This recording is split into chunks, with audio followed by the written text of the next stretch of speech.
बड़िया तालियां जी।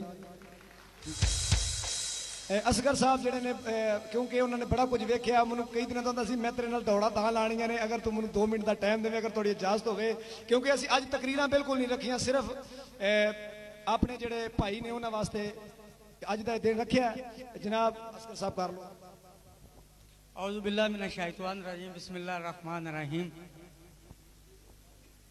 चूँकि सिर्फ 1 मिनट वास्ते मैं आने वाले मज़ीद मेहमानां नूं जनाब जितने भी लोग आए ने उन्होंने दिल दी अथाह गहराइयां तो खुश आमदीद कहना वा।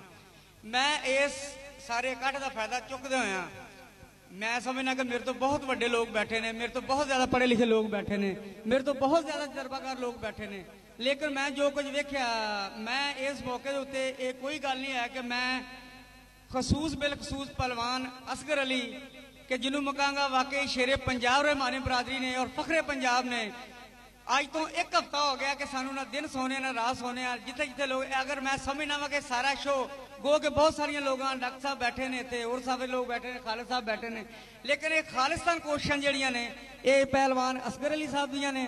और मैं एक मैसेज देना चाहना वा इत्थे बरादरी नूं।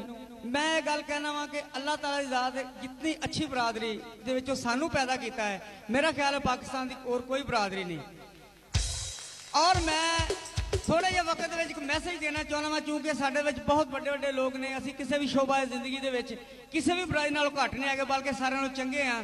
तो मैं एक रिक्वेस्ट करना वा, डॉक्टर साहब तो बहुत ज्यादा मुतासर हाँ। डॉक्टर साहब कहते हुए कि जो अज भी यार इन्ना दुनिया फानी है, चले जाना है, छड़ जाना है, साढ़े बहुत याद दादा परदादा इस दुनिया तो चले गए, ये महल माड़ियां इत्थे ही रह गई।